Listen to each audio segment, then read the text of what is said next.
I guess the question is, what does he do with his waste? But he also has so much time. Like, he's just like out in the middle going out into the field.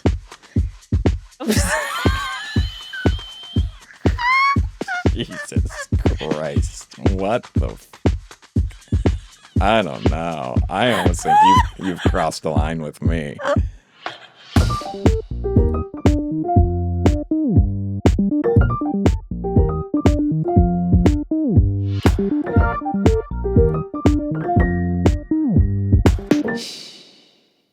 Nobody's listening, right? Hi, Andy. Hello. So excited to chat with you for an hour as though no one were listening. Mm-hmm. Is anyone listening? Yeah, this is from doing crunches over on Apple. Wow, flex. Literal flex. Yeah, of your literally abdominal flexing those muscles. abs. The subject is you plus Glendale lube. Okay. All right. I've left. Is this some sort of like cosplay fantasy? I thought you were going to say cars play fantasy. It's a car thing, I'm thinking. Oh, God. okay. Okay, let's just read the review. I've left 2 reviews in my life. The first for Glendale Lube, a life-affirming location for an oil change. Oh. The second for you. Hey. As a very recently married 27-year-old expat living in London, your conversations have brought me jaw-aching laughter, cured stints of homesickness, and mostly given me so much to look forward to in long-term partnership. I've started listening to episodes of Totally Married from the top and love hearing your past selves dream about the future that I hear you living in new Nobody's Listening Right episodes. It makes me feel so excited to get older and to see how my relationship grows and changes. What a gift you've given me. Thanks for all you do. My gosh. Wow, that is the so sweetest. Nice. I also really want to know what happened at Glendale Lube. Yeah. But that's so sweet. Thank you, Doing Crunches. Wow, thank you. And good for you also for keeping it up. In London, because they drink a lot in London. That's a stereotype. Is it? That's very sweet. Yeah. How are things? Things are all right. Good. Yeah. Yeah, things are all right. Yeah. I can't say that. What do you mean? Well, you can. Okay. We just dropped the kids off first day of school. That's all right.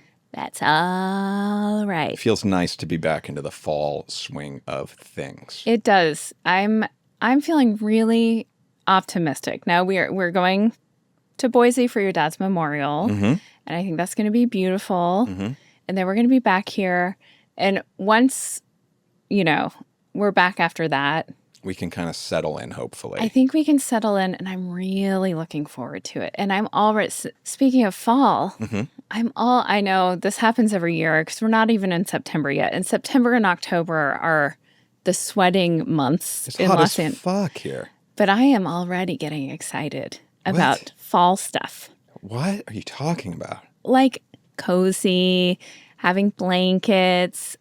We're so far. We are just as far away from that as the last 2 months have been. Okay? Think about that. And think about how long ago 2 months seems. I know. It does. So recently, can I give myself a shout out? And I want you to really take this in because I tried to do this at dinner last night or 2 nights ago. My cooking game has been so strong. Yeah, I would give you that for sure. You've been cooking more, and it seems like you have more confidence in it, and the meals are showing because of it. Okay, so I made this corn risotto that I got the recipe off of the New York Times. And I think I liked it the most out of everyone. Teddy really liked it too. But I'm so excited to make it again. Yeah. I loved it. Didn't you love that? I thought it was so good. Good. I think you need to be mindful of how often you're making it, though. That's something you don't want to go too hard in on because then you'll be bummed if we turn on it. But I'm excited to make it in the fall. Again, we're 2 months away from Well, that. that's one thing that gets me excited about fall. Anything that I make, I have a Le Creuset, not to brag. This is a flex, I guess. But we got it, I think, for a wedding gift. Le Creuset, Stock pot? 2-quart pot thing in this beautiful blue color. It's like chipped and browned and all that stuff that happens that gives it a patina. Anytime I cook in that, I feel like I'm either, back in the olden days, like in a homestead situation where I'm wearing multiple skirts and I'm Yeah, for all the anti-trad wife bullshit you put out into the world, that's all you actually want to be. Yes. Anytime I go upstairs in a skirt, I feel like I need to like swish my skirt around and I'm like, children. Going up the stairs? Upstairs. Like at the cabin, if I'm wearing a skirt or a dress, which is rare, going upstairs, like a long flight of stairs in a skirt, I feel like I'm like pulling it up and I'm like going up and I'm like, children, it's time to scrub the floors and wax them or something like that. Oh, okay. Do you know what I mean? I didn't understand the children part of it. Oh, in my fantasies about this, our children actually like do stuff to contribute to, they've got to work the farm. They've got to go get the eggs in the morning. Okay. I'm going to like a much more pervy place. In my fantasies, you're trad wife and it's been a hard day and you're doing all these things for the family, but you're walking up and you're pulling up your skirt just to like give a little view of like, if you're a good boy, To a boy? No. Good point. Good point. But no, that's not what I meant. I thought you were like teasing me with the skirt. Okay. Do you know my dad very rarely talked about his childhood? Okay. Or like this going?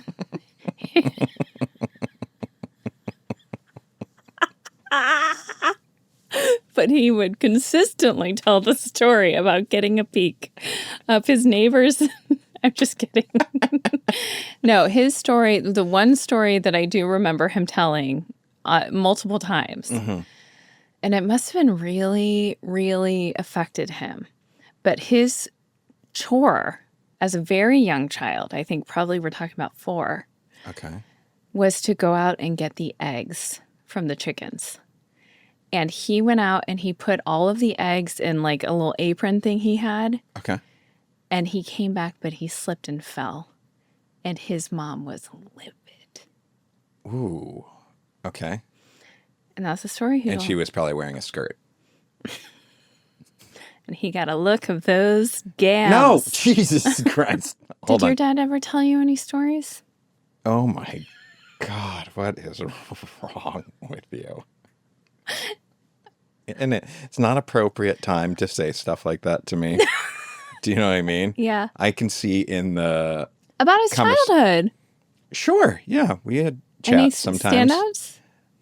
I feel really put on the spot right now, and I don't even think that you're in a place to like actually take it in. Oh, You're a little too silly and dark right now for me to go down this walk with you. Super fair. And I really respect your boundaries.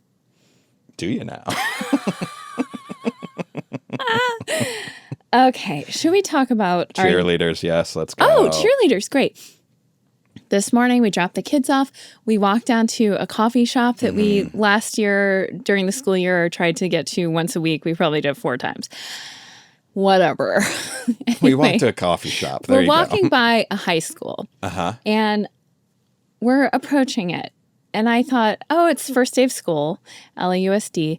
And I hear the sound of like a siren song, a rustling of kind of like plastic, like flappy plastic being brushed together, and then some woos and stuff. And it just beats the heartbeat into my chest. Yes. Cheerleaders. There's a row of cheerleaders lined up. A lot of them, actually. Well, because it's all we got. Like, what do you mean? I just thought, God bless cheerleaders. We're so lucky to have cheerleaders. What a beautiful thing. What an antiquated, anti-feminist thing to say. What the fuck are you All we've got is cheerleaders? Who only has that? I'm saying in the sense of things feel a little dark and heavy right now in the world. So would you agree? So let's celebrate our cheerleaders right now. Because to have people whose job and role it is to cheer, to spread cheer. That is amazing. Okay. How wonderful and beautiful.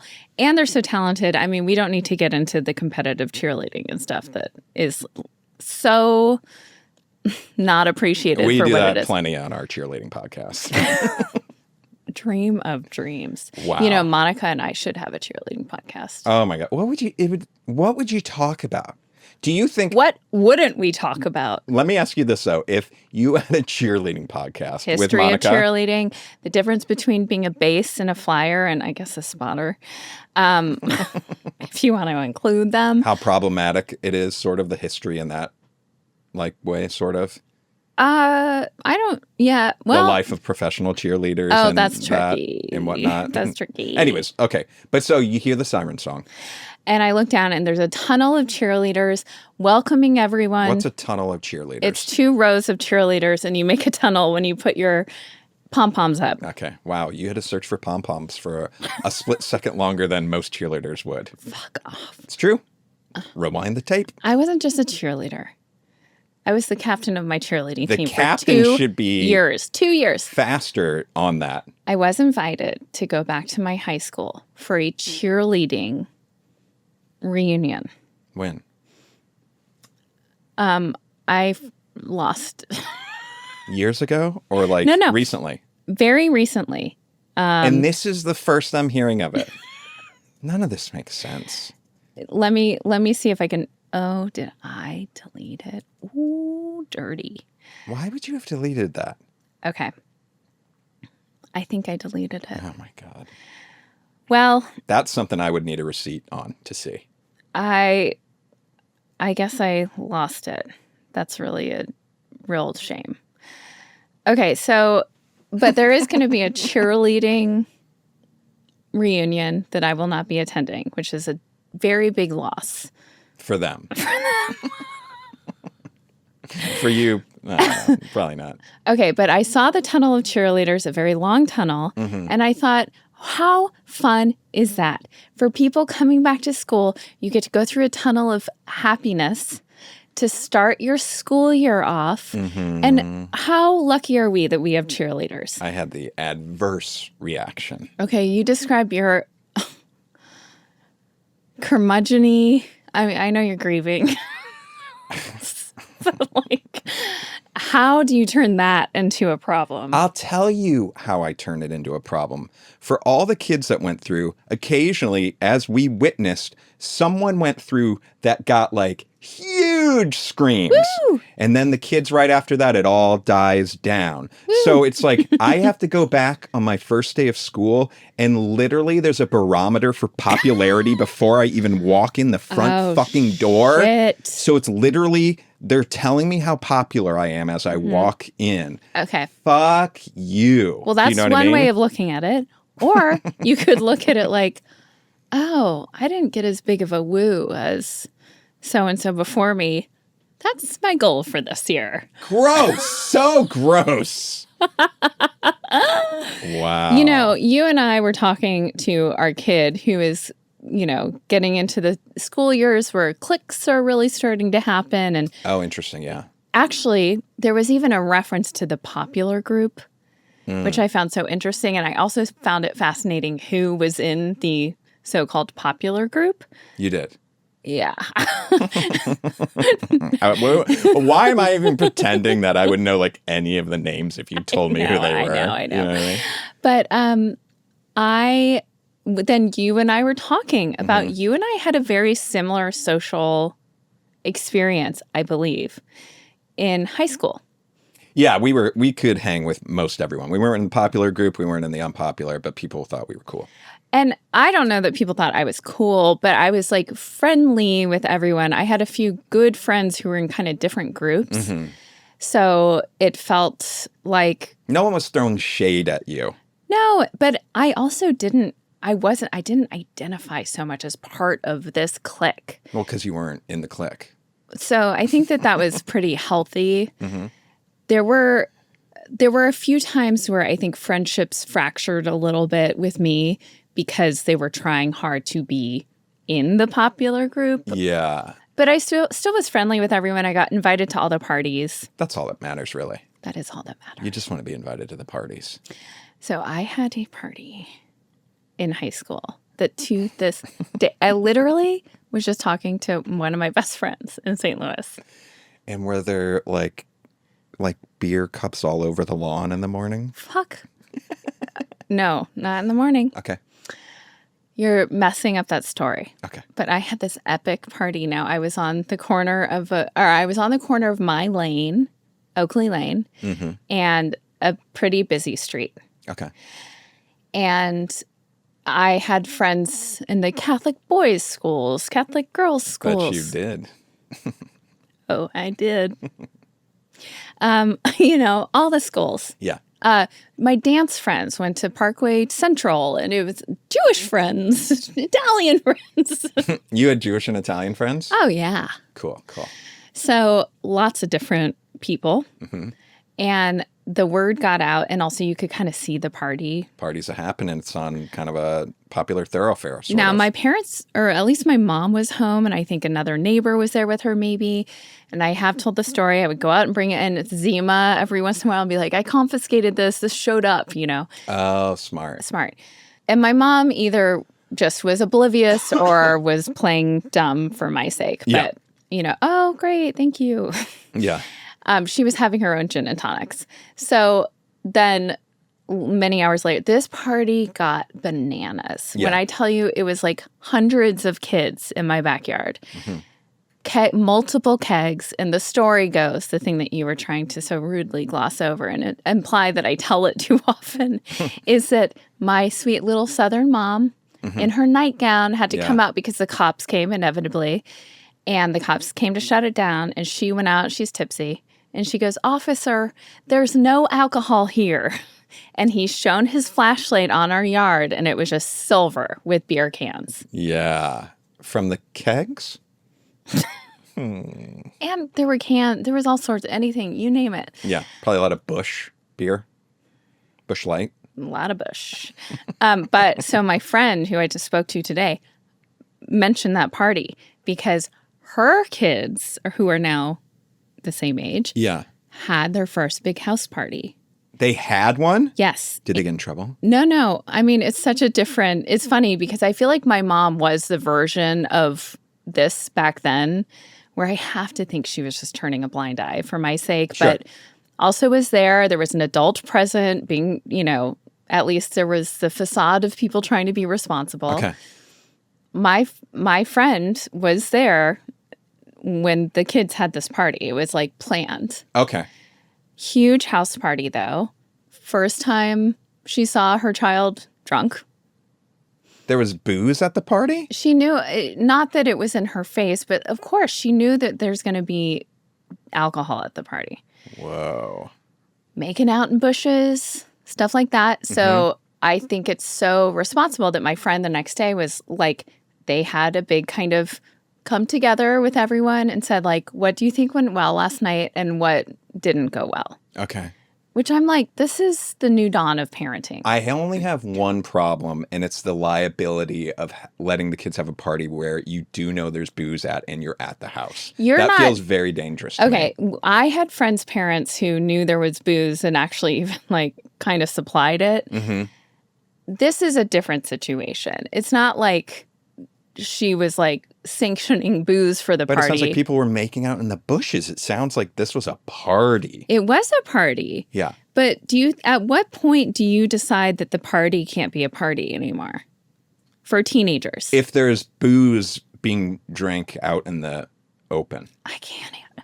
I'm so like, if teenage Andy could see you I'm saying as a liability. I have no problem with these kids going to these parties and having the parties. They're not being served alcohol there. I mean, I guess they are, but not by their peers. It's like a teenage party. But I'm saying if the cops show up and there's parents at the house and there's drinking, those parents probably are going to get in trouble.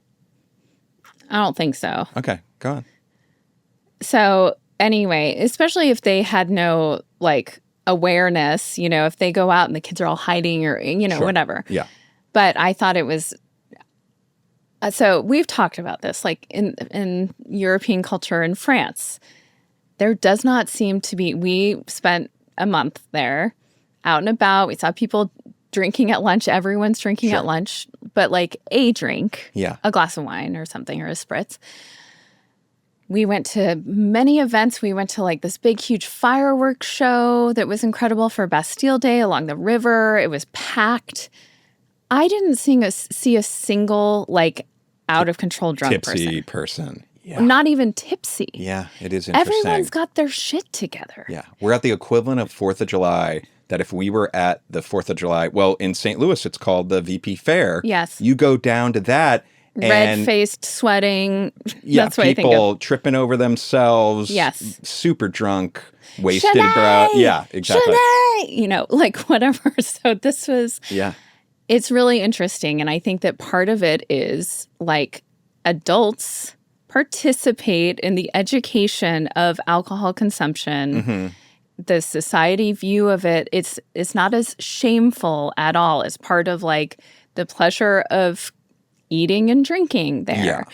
And I think that there's so much shame and all of this other stuff and taboo associated with it here that it is like, oh, teenagers should be getting drunk where no parents are present and getting drunk to levels, you know, like the first time I got drunk. Sure. I could have died. I had like 12 shots. I had no idea that was 11 too many, you know.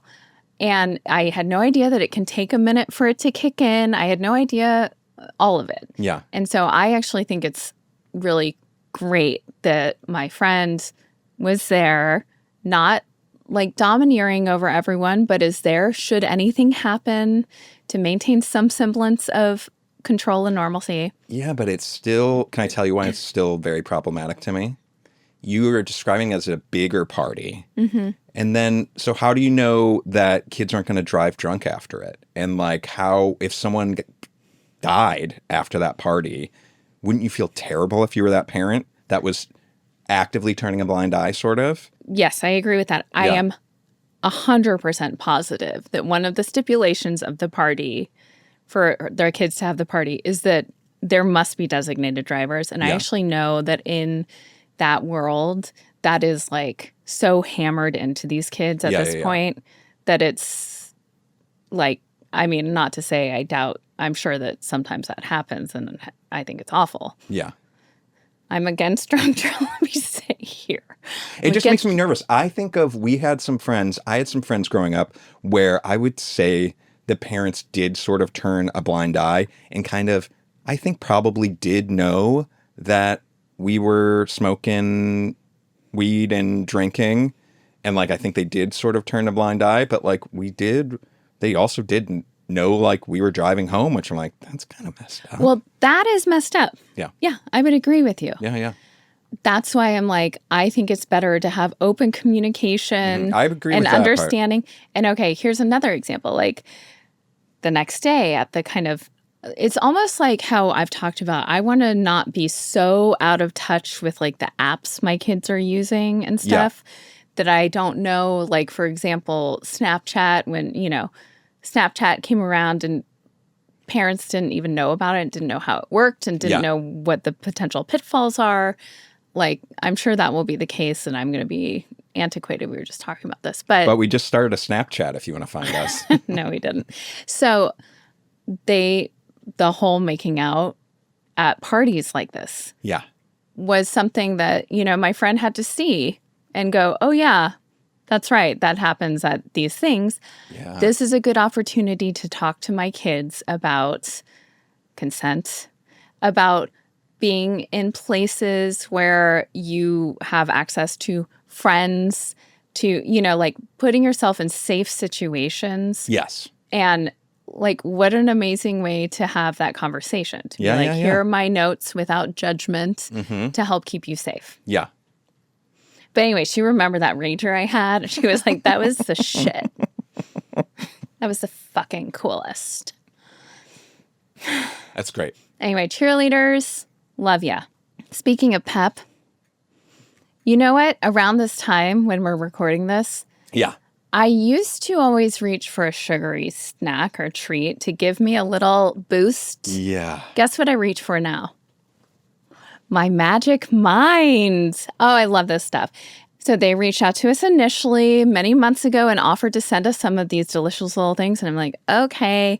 Well, it turns out I really love them. These little shots are now part of my daily routine. I'm going to take it right now. Ooh, let's go. Should I close my eyes when I drink? Let me see it both ways. Okay, open. Eyes closed, definitely. Anyway, now instead of having sugar and spiking everything, Lord knows, I get a full daily dose of vitamins B, C, and D. Nice. Which not only gives me this, they call it calm energy, this magic mind. It's different from caffeine or sugar. It gives me kind of spread out focus. It eliminates my brain fog. And it helps me get through the day in a way that feels very healthy. It sounds smoothed out, which I like. It is smoothed out. It's the perfect way of putting it. So for our listeners, if anyone is in the same boat and is reaching for, some sour candy, instead, to deal with your afternoon slump or brain fog or being overstimulated and exhausted, I implore you to try this tasty little mental performance shot in addition to your daily routine. It's 100% safe. And to help you feel even better about your awesome self, Magic Mind is 100% carbon neutral and it donates, guess how much? No idea. 5 cents for every bottle sold to mental health nonprofits, specifically in the unhoused communities. Oh, that's amazing. We love this. So this is their best offer ever. Our listeners can get 50% off this Magic Mind offer at www.magicmind.com/NLR50 or by scanning the QR code on the screen. That's www.magicmind.com/NLR50. Okay, before we move on. Yes. Cheerleaders, before we saw them this morning on the walk, I was telling you that in my Reddit thread, I am seeing all these Poise ads. Well, you were making fun of me because I'm right now quietly bleeding. Yes, yeah. And you made a joke about me wearing Poise. I said, are you poised for success today? Oh, right. Because I thought that would be... That's funny. Well, I thought it was a Poise pad. But it was even funnier than you thought it was because... Actually, for all I know, Poise does make... Well, that's what we're doing right now. But it was funny to you because you're like, what Poise is underwear for urine, I think. Well, to me, it was making the joke that I'm bleeding so heavily that I need a urinary incontinence diaper to manage what I'm dealing with. But that's not even what I was thinking. Yeah. And I said to you, it's crazy. I said that to you because my Reddit thread is filled with these ads. And I'm thinking how weird and funny I'm getting these women menstrual supplies in my Reddit. And I said, ooh, no. Reddit thinks I might be pissing myself, right? Can you just let me get to it? And I said, oh no, because Poise are actually pee-pee diapers for adults. And, these algorithms know what you need before you do. Okay. And so I'm saying it here. I really hope this isn't true. Well, right when this happened, then the cheerleaders started cheering. You were about to look it up on your phone, but we never got to it. Will you look right now? Is it for pee-pee or Poise blood? Company. Blood? Is that the right word? It sounds so weird to Poise say. is incontinence products for. Now, they do have pads and liners, so it's kind of both, but it's for incontinence. I'm not seeing lots of stuff about menses. Question. Shuffle. If you have no more stigma. If you are incontinent, right? Mm-hmm. And you're wearing these, mm-hmm. and then you get your period, mm-hmm. do you think, is it a combo situation and do they sell the combo products, or is there a single product that covers all your bases? So stupid. Sorry. Wow. Okay. I just want to point out, you look so sure of this. Oh, that Poise can handle, if it can handle urine, like the amount of urine that you would be leaking if you're truly incontinent is. But incontinent doesn't necessarily mean you're doing a full-blown piss. Does it? But Poise does have diapers for that. Okay, I don't know if you're supposed to be saying diapers, but... Oh my God. Okay, wait. On Poise's website, yeah. the top bar that has the options are Shop All. Right. Pads and liners. Great. Okay. Impressa, which I believe... I bet that's a combo product. What if that's both things? Well, I'll tell you what it is. Impressa are bladder supports. No, listen, what I'm telling you is that if something can handle urine, it can handle period. You don't need two separate. I don't even know how you would do that, first of all. All right, because about 2 or 3 minutes ago, you did say you would need to combo it. So now you're pivoting. No, combo means like one thing that can handle both. Okay. Got it. We were missing each other I don't even know how you would. Okay. Number one, I don't think I'm that crazy to wonder if Poised has a product that you're putting on. It is like a diaper, right? That you're putting on. But then if you had your period, maybe they make the perfect period pad that fits in their own proprietary adult incontinent diapers. I feel like That's you don't understand what I'm talking about. The female, like, genitalia. What? Okay. Oh my God. How would it be separate? How would there be something that is only for period blood and something that's only for urine? Because you would put it inside. Inside what? The diaper. How are you not getting this? Hang on, Andy. Hang on. Okay. And you think that thing that you put in the diaper is only going to catch period blood, and then there's some way that the urine is only going to go to another spot? That is a great point. Okay, so anyway, the things on this top banner: Shop All, Pads and Liners, Impressa, Advice and Support, Know Your Flow, and Drops of Hope. What? Drops of Hope. Click on Drops of Hope for me, please. Drops of Hope. Oh, okay. Oh, wait. I did just feel a little bit. I realized. No, you didn't. Yes, I did. No, you didn't. Oh, my. Good thing I have a pad on. Wow. Okay.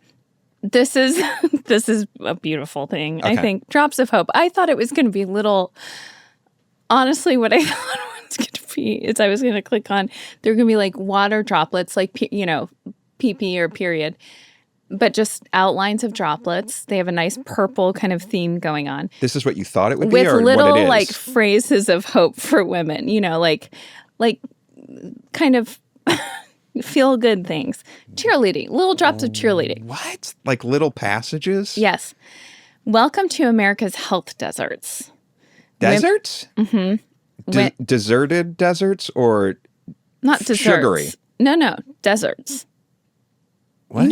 I pronounce them differently. Yeah. So welcome to America's deserts? Health deserts. Go on. Have you heard of food deserts? Where there's no food? Well, where there's plenty of like processed food, but there's no real food. Okay. Women in America's health deserts are struggling in silence. Poised believes health shouldn't be a silent conversation. It's time we stop whispering. Poised is investigating innovative ways to help women in health deserts access health information. So this is places where, in little tiny towns and out wherever that, like this woman, Stacy from Gate City, Virginia, says the last time I've been to a gynecologist was 14 years ago. Mm-hmm. Living in a small town, this is Tashana in Lumberton, Mississippi. Living in a small town, there's one gynecologist to 400 women. So she wasn't giving me what I needed. Mm-hmm. Then Polly from Thornton, Texas, it's difficult to get health care here. I couldn't get in for something as simple as a UTI. Mm-hmm. Over 1/3 of the U.S. population lives in health deserts. Okay. Primarily rural areas. And so Drops of Hope is aiming to change that. There's a short documentary here by an Oscar and Emmy nominated director, Sarah Nesson. Is it the right name for the campaign? Drops of Hope? Oh my God. You know somebody in it? No. Oh. It's not the graphic. But look, this is exactly what I was thinking of, this water droplet. Okay, yeah. Okay. Yeah. 25 million U.S. women experience bladder leakage, but do not acknowledge the issue the way I just bravely did on this here podcast. Beautiful. Okay. So these are women-only products. So it is interesting that this is in my feed. Yeah. Reddit thinks I'm an incontinent woman that's currently interested in like videography and like expat living. Does that speak to you? I mean, what a beautiful life. Yeah. Well, I don't know if that's how I would describe it, the incontinent part. But it's Sure. just that part. But not that it's not beautiful. Because we're not saying that. That's not how we roll. No. You can have a very full, beautiful life. filled Making up, your videos in Portugal your or wherever you're cuppeth going. be fulleth with whatever liquideth it need to haveth. Right? Your cuppeth need to be fulleth with whatevereth. Okay. Great. Okay. I wanted to tell you, I know we're going to talk about Mike OK in a minute, but before we get to Mike OK, I saw something, a headline that I thought was really fun. It says they did a survey, the most attractive hobby a man can have according to women. Okay. And look at this. There's like a woman's lips like, yeah. Right? So sexually attractive. Yeah. Okay. Yeah. That's what I think by looking at this. I think I know what it is. Okay. So do you want me to guess? Or yeah, you just absolutely. And I do not know what it is. And I hate these fucking articles. This is so clickbaity where you got to keep scrolling down I know. to see what I it get is. so mad. Lately on my Instagram, the feed algorithm is giving me so much of I thought I was doing everything right by eating enough protein, blah, blah, blah, blah, blah. Until I just and then it's you have to comment for it to DM you. It's all just a way to get info out of you. Fucking annoying. It's horrible. Okay. I was a little bit Vice. I'm sorry. This is from Vice. You don't have to scroll down. It's in the second sentence. So I was wrong. Okay. I feel like I know what it is. It's a staggering 98.2% of respondents said it. Who are the respondents? Okay, the Daily Mail asked women to rate 74 hobbies as attractive or unattractive. Okay, great. So what is it? 98.2. Well, I wish I knew what the options were. It's just hobbies. Okay. I am going to say carpentry. Whoa, Jesus. No. You want to take one more guess? Can I get a hint? Because that one's not even in the top of this. But we don't know if that was even asked. Because maybe if it was asked, there might be a lot of people like you. Like home DIY? No. Okay, give me a hint. Okay, you're going qualities of Jesus and or just a someone ripped who guy that's taking care of shit. Put a sunroom in and make it look really nice. A sunroom? You know what I'm saying. What? A sunroom? Yeah, doesn't matter. Okay, all right. Build a chicken coop out back or something. You need to think sort of the opposite of that kind of guy. Opposite. Yeah, it's not a guy that can make a big deck. Okay. So we're talking about... I mean, maybe some of these big deck guys do this for sure. Big deck energy. Big deck energy. But this is not that. If you were thinking of that type of guy in your mind, I don't think that would lead you to this answer. Okay? But so 98.2. It's something nerdy. That's a good hint. Yeah, I think that's a great hint. Crossword puzzles? No. So you think 98.2% of women find that attractive? No, actually, no. I give up. When a guy reads, cracks open a book. Oh, that's so funny. It says the rest of the top 5. Andy, you don't need it. Thank you so much. That's how hot you are. You do not need to read. Let's see if I have any of these others. You ready? Yes. Learning a foreign language. Great. They think that's hot? Yes. Do you think that's hot? For sure. Okay. Playing an instrument? Yeah. Cooking? Yes. You do? I think you... Oh, go ahead. Oh, the next one gets to your thing. Woodworking. And it says, apparently cultured hands and calluses from building something other than IKEA furniture have their charm. Oh, they have their uses. Blacksmithing, archery. Archery? Astronomy. Archery is too close to Who thinks astronomy is hot? I think astronomy is very cool. But if you met someone and they're like, I'm super into astronomy, that's not doing anything to your poised pants, right? My poised pants are bone dry. I'm not pissing the way I do when I get super turned on. What's your number one turn on as far as hobbies? And I'm going to give you the space here to not have to name anything that I'm interested in. I think it's outside, what I said. I think it's like someone who could go and take a miter saw, or like who can. Okay, this is kind of offensive. Go on though. No, but who can like, we have stuff that needs to be done. Like a man who could paint the interior of our house, or like build a little something. Okay. Okay, great. Let's move on. Let's move on to another man I know you're very attracted to. Oh, I don't know. Yes, you fucking are. You are. Well, he's just trying. You are too. Yeah, I like him. I have a bit of a man crush on him for sure. Go. Okay, so we have come under the spell. Yeah. I want us to claim that we were early on this because I think when we found him, it was at least 3 months ago. Look at us. Maybe more. But he had maybe, I think, 350,000 followers, something like that, on YouTube. And now I think he's definitely at 900,000. I bet he might crack a mil by the time this airs, because all of a sudden in the past few days, every time we watch a video, I'm like, holy shit, there's 50,000 more followers. It's Mike OK. I think that's the name of the handle, Mike OK. But he's one of these like travel vloggers. He's a British guy, 29. So charming, but he's one of these travel bloggers that goes to what us Americans would think are pretty wild places. Well, North Korea. I mean, yeah. He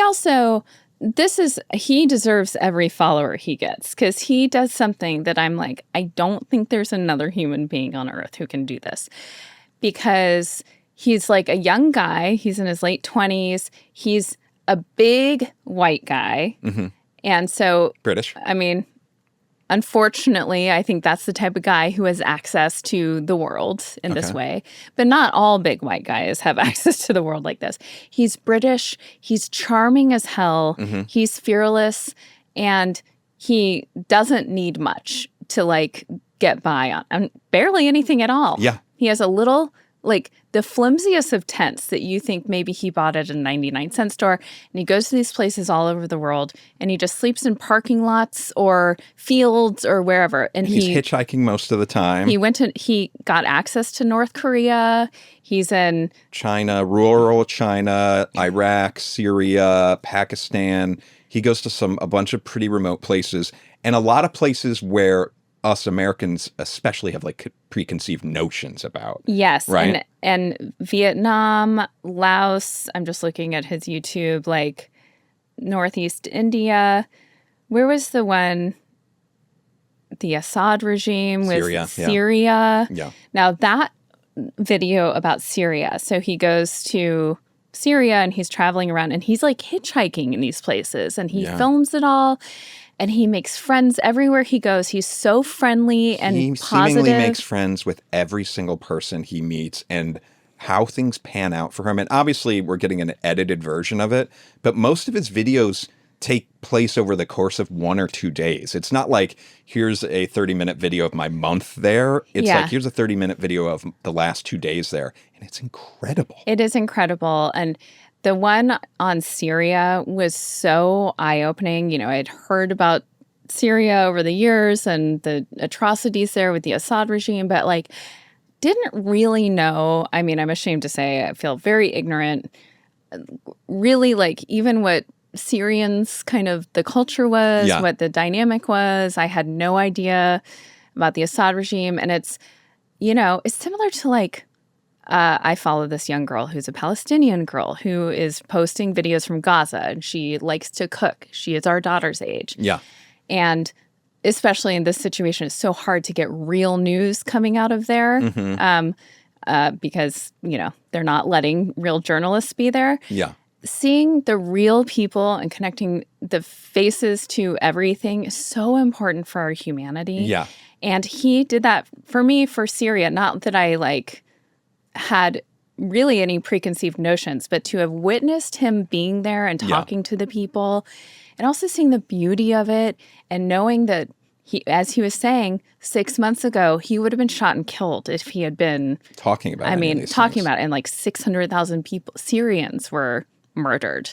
And it just really opens your eyes to how similar we are across the world. Yeah. And also like the beauty of cultural differences. And he just seems like a real nice guy. And he does it seemingly, at least we haven't seen any videos yet where I feel like he crosses any ethical lines or moral lines. He seems to do it really ethically, and he is not, what's the right way to say it?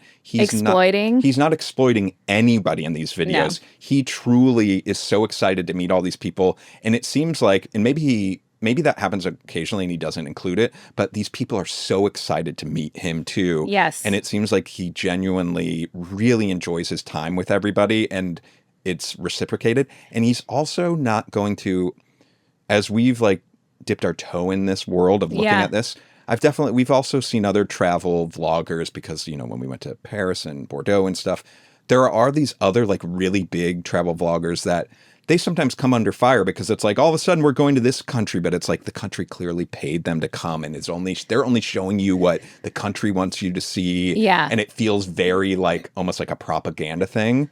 He's really going wherever he wants to go, and he tries to see the real people. And if he's not, I mean, in North Korea, it was very choreographed for him, and he talks about that. But he also just seems like he doesn't take himself too seriously.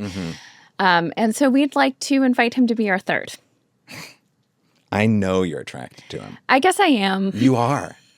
But who wouldn't be, you know? But the last two, I've not heard him say word one about like being a sexual person. And the last two videos we happened to watch, he pointed out hot women, which I swear to God on any other human being, I would have found so off-putting. Like during your travel vlog, you're commenting on how, you know, this Muslim Chinese woman, he's like, that was the hottest Chinese Muslim, or I don't know. Yeah.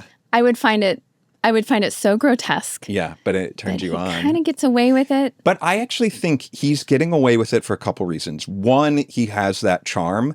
But two, it's really authentic in the sense of the one I'm thinking of is he's in the middle of fucking nowhere. And then all of a sudden there is this wildly stunning woman, right? That it would be almost insane if he didn't like call that out. Listen, I know we're talking about I find this so upsetting.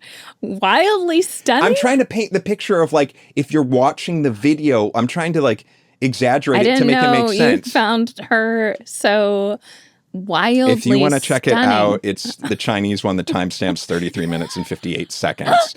It's the second video in the series. No, but I'm saying like it is so authentic that it's like so wild that he's in the middle of nowhere. Okay, and then, we get it. No, but I'm making a point that it almost seems more authentic that he sort of calls it out, and he doesn't call it out in a gross way at all. He's almost like, well, it would be gross shit, on like, someone else.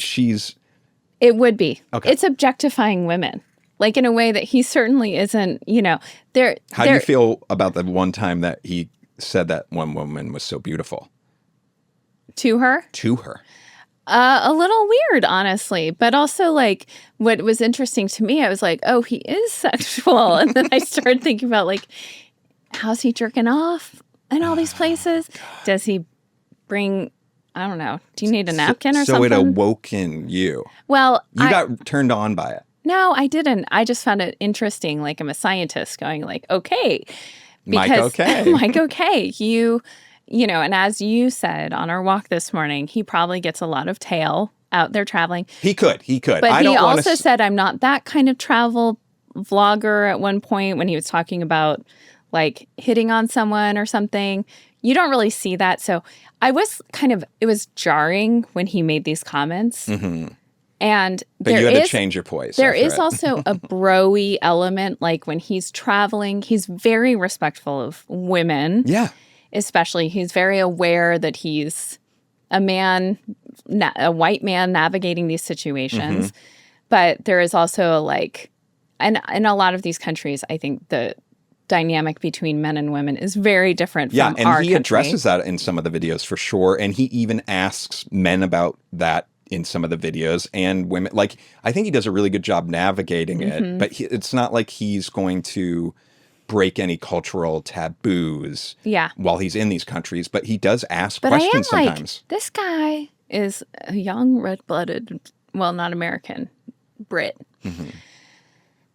He's big, you know? So tell me more about that. Tell me about why that's important to you. I don't know. It just makes me think, like, he's going for months at a time doing these, like, out in the middle of nowhere, you know, going to, like, nomadic huts and all of this stuff. Like, surely he must need his needs met. Okay. In some way, This is where your mind is going.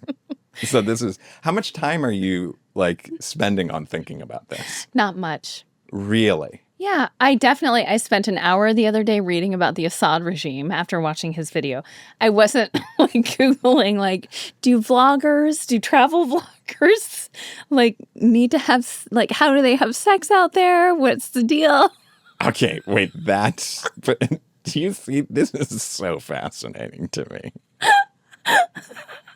And wait, so much so that you're worried about, like, could he jerk off out in wherever? Because he has I guess the question is, what does he do with his waste? But he also has so much time. Like, he's just, like, He's out in just the middle of going out into the field, blowing ropes.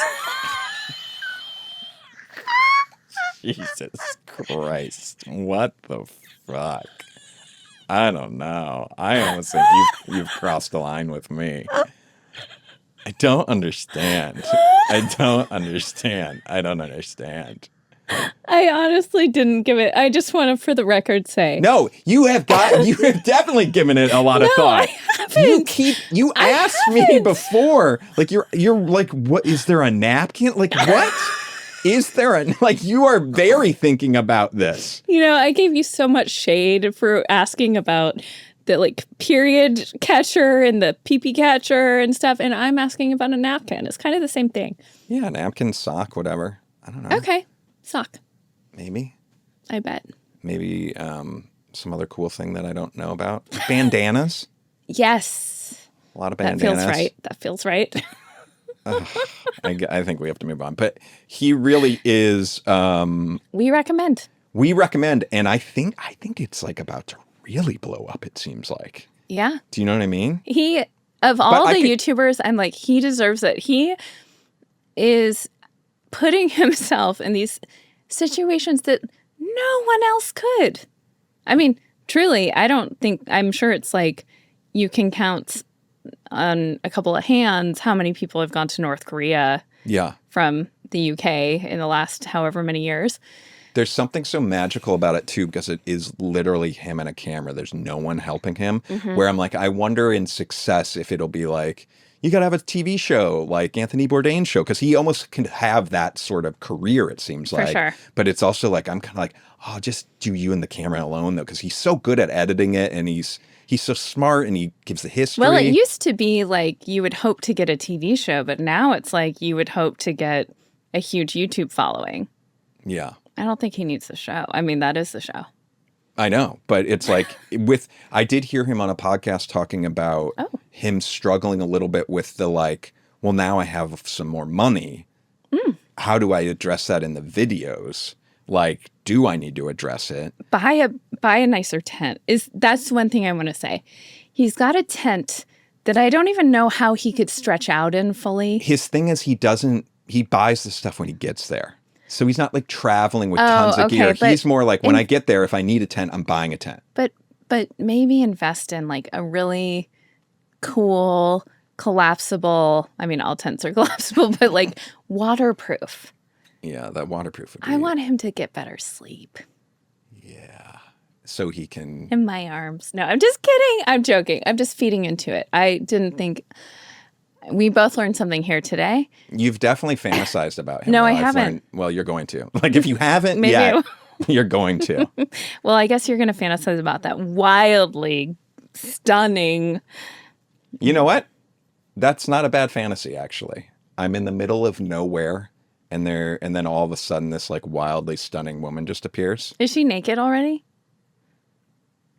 Yeah. Or do you let's go full naked. Oh, you do? She just walks out? Yeah, let's make it kind of a soft, hazy, really dreamy fantasy. Like, whoa, what are you doing here naked? Why? And why is she there? For me. God, our fantasies could not be more different. I would be like, you need like dirt. I need her to come up to you and be like, I'm lost and like dirty and like bleeding maybe, and like I need directions. Dirty and bleeding? Well, and you're like gonna take care of her. This is like we're leading up to. Okay, wait. Is that your fantasy actually? Is there maybe a version where this lady and I'm trying to think of something for you. Yours clearly in this situation is like, the tent's not good enough and it's really dirty and I don't know where it's going to go and there's not a napkin. You want to fantasize about that. Or is your fantasy just someone walks in with a box of tissues and go, here you go? What? No. Paint me one of yours. Well, I don't like to, first of all. And second I of like all, to hear because they're interesting. I'm not in them. I know. So don't feel like you have to be in it. I'd probably just play out that scene that we watched, but like things... No, not with her. And this is no, but I'm saying like if I'm thinking about Mike OK, it's that this woman that he found so beautiful, and you did as well. Does he bump into her later? Great idea. And I get to the point that like you've hit the jackpot after putting in the work. Take me through this part. Meaning hitting like the jackpot. He's like, oh, I'm gonna have sex with her. And it's been in your mind for him. It's been like a really long time. Yes. Okay. So exciting. Okay, I understand you. Okay. Good night. Good night.